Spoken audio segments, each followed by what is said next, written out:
Para empezar, necesitamos conocer al hombre detrás de esta conquista, Guillermo el Conquistador, también conocido como Guillermo de Normandía. Guillermo nació en 1028, hijo ilegítimo de Roberto I, duque de Normandía, y una mujer llamada Herleva, de origen relativamente humilde. Y sí, podéis creerlo. Guillermo pasó su juventud rodeado de traiciones, intrigas y peligros, ya que su legitimidad siempre fue cuestionada. Sin embargo, su determinación y habilidades políticas le permitieron no solo sobrevivir, sino también consolidar su poder en Normandía. Y, por si fuera poco, terminó poniendo su mirada en un trono más allá del mar, el trono de Inglaterra. Pero, ¿por qué Guillermo decidió conquistar Inglaterra? Aquí es donde la historia se vuelve realmente interesante.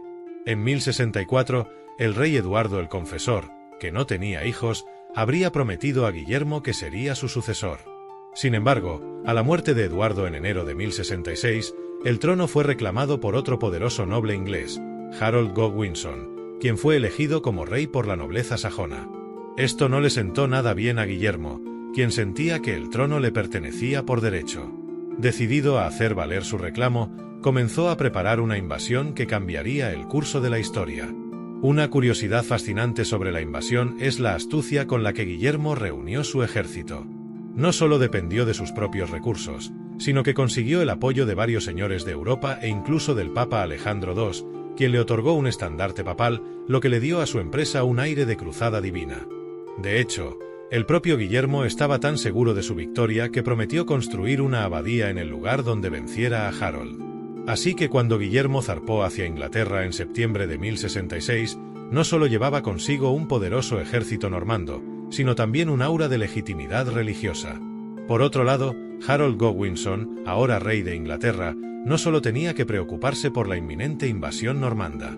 En septiembre de 1066, tuvo que enfrentarse a otra amenaza, una invasión vikinga liderada por Harald Hardrada, rey de Noruega, quien también reclamaba el trono inglés. La batalla culminó en la famosa batalla de Stamford Bridge el 25 de septiembre de 1066, donde Harold logró una victoria decisiva, matando a Hardrada y a Tostig, su propio hermano que se había aliado con los vikingos. Esta victoria, sin embargo, dejó a Harold y a sus tropas agotados, y justo en ese momento, Guillermo desembarcó en la costa sur de Inglaterra. El 14 de octubre de 1066 tuvo lugar la famosa batalla de Hastings, probablemente una de las batallas más importantes de la historia europea. Los normandos y los ingleses se encontraron en Senlac Hill, y aquí es donde Guillermo demostró ser no solo un líder astuto, sino también un brillante estratega. La batalla duró todo el día, y los detalles que conocemos, en parte gracias al famoso tapiz de Bayeux, son asombrosos.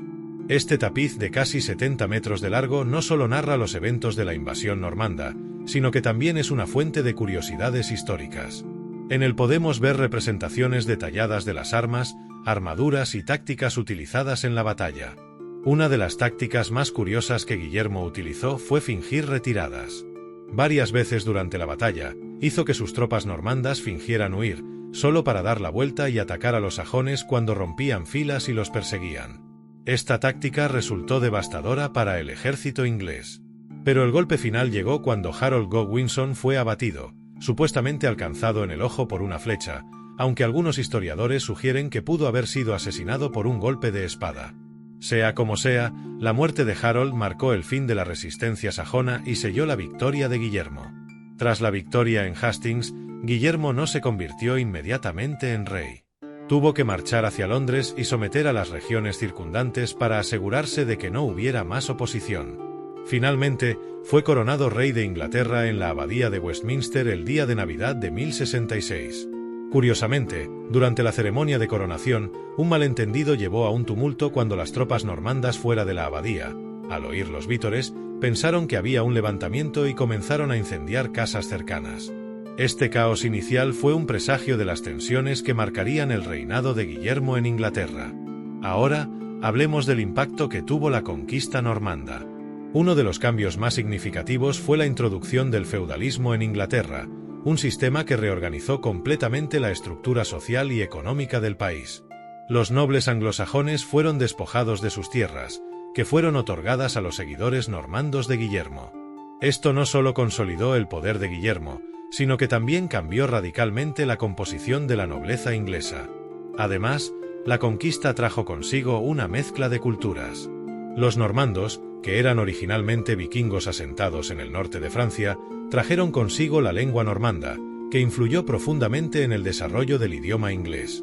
De hecho, muchas palabras en inglés moderno provienen del francés normando, especialmente en el ámbito de la ley, la administración y la nobleza. Este cruce cultural también se refleja en la arquitectura, con la introducción del estilo románico en las construcciones normandas, como la Torre de Londres. Un aspecto curioso de esta mezcla cultural es que, aunque los normandos conquistaron Inglaterra, terminaron adoptando muchas costumbres anglosajonas. Por ejemplo, a pesar de que Guillermo promovió el uso del francés normando en la corte y la administración, el inglés sobrevivió y, con el tiempo, volvió a imponerse como lengua dominante, aunque significativamente enriquecido por la influencia normanda. Otro impacto duradero de la conquista fue la compilación del Domesday Book en 1086, un registro exhaustivo de las tierras y recursos de Inglaterra. Este libro, encargado por Guillermo, es uno de los documentos más importantes de la historia medieval europea. Lo curioso es que el Domesday Book no solo registró la tierra y las posesiones, sino que también reflejó el inmenso cambio social y económico que la conquista había provocado. Es una de las primeras veces en la historia que un gobernante intentó crear un censo tan detallado, y este sigue siendo una fuente invaluable para los historiadores hoy en día. Para concluir, la conquista normanda de Inglaterra en 1066 fue un evento que cambió para siempre el curso de la historia del país y dejó una huella indeleble en su cultura y sociedad.